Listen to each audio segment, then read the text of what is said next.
Good evening and thanks for joining us tonight at 6. I'm Brooke Buckner. Here are some of the stories we're bringing you tonight. A state senator is calling for a halt in payments for the Franklin County prison project. What he says is needed before they can continue. And we've got the latest on the redistricting efforts in Texas. The decision that was made today that could reshape next year's midterms. Plus, here at home, the Arkansas Travelers are honoring the legacy of the Little Rock Nine. What two members are saying the recognition means to them.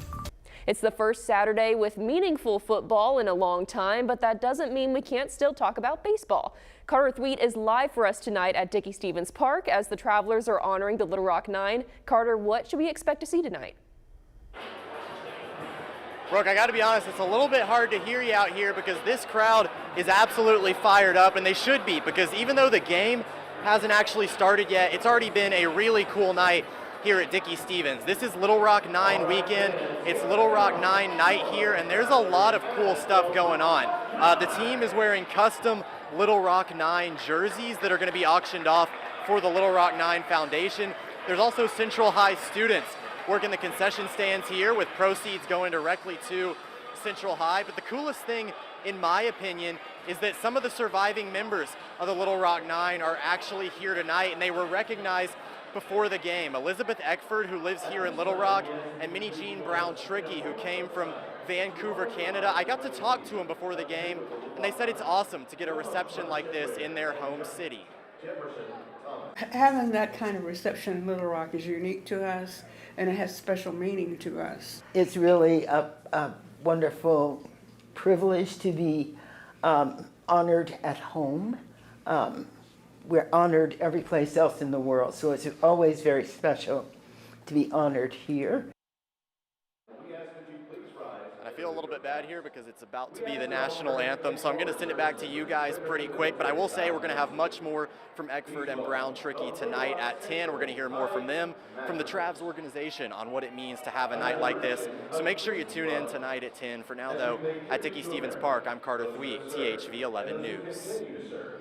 All right, thank you, Carter. It's not a bad night to be out at the ballpark, if you like the heat, that is. Let's bring in meteorologist Simone Thomas now. Simone, we're getting really close to fall, but when is it going to start feeling like it? Well, hey, it's hot, but at least it's not humid. We got to find our silver lining somewhere. We've had a few passing clouds to offer a little relief, but we're going to take a look at those temperatures and dew points across the state. What makes this heat a little bit different than, say, the beginning of the week? Dew points are in the lower 60s, even some upper 50s compared to those lower to middle 70s. That really bring on those heat alerts. We are still hanging out in the lower to middle 90s. 91 right now, the capital city in Hot Springs, 95 in Russellville, 93 in Searcy. Again, those dew points hanging out in the 60s. That'll be the case through tomorrow as well. Overnight, we actually have a cold front moving through. We won't fully feel the impacts of that cold front until Monday, but as that cold front moves through, a calm wind coming from the north overnight, looking to see temperatures dip to the middle and upper 60s, maybe a few locations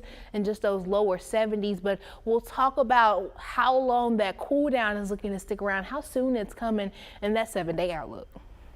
All right, thank you, Simone. Tonight, a restaurant in the heart of Devil's Den State Park is reopening its doors for the first time since last month's double murder. The restaurant temporarily shut its doors on August 4th due to trails being closed. Chef Justin Eaton said the minimal activity couldn't justify keeping the business running at the time. But after most of the trails reopened earlier this week, the restaurant is doing the same. Tonight, Senator Brian King is calling for the state to halt payments to Veneer, the California consultant company overseeing the Franklin County prison project. King says he's been trying to meet with Veneer since May, but they've declined or ignored his multiple requests to meet. He emailed Department of Corrections Secretary Lindsey Wallace on Tuesday asking to stop payments to Veneer until they're willing to meet and answer questions. He argues the state needs more accountability before taxpayer dollars continue to fund the project. We're going to have to find better solutions to lower the crime, lower incarceration rates, and make it where prisons are empty. That's the best policy for Arkansans, not this $1.5 billion boondoggle that's only going to profit these California consultants and Joe Porfirio and this governor and certain legislators that are getting huge contributions out of it. The Board of Corrections meets September 2nd, and the Joint Performance Review Committee is set to meet September 9th. They're expected to discuss a citizen petition challenging the prison project. Meanwhile, fired Pulaski County deputy and jail guard Jeffrey Miller could soon be behind bars after getting charged with helping sneak contraband into the detention center. The sheriff announced his arrest yesterday alongside inmates Amicia Burt and Lance Noyd. Miller has not yet shown up on the jail roster, but did have a video arraignment early yesterday. Kilmar Abrego Garcia, the man who the U.S. government says was deported to El Salvador by mistake, was reunited with his family in Maryland after being released from custody. But as Willie James Inman reports, his reunion may be short-lived, as the Trump administration is now vowing to deport him to East Africa after he turned down a plea deal.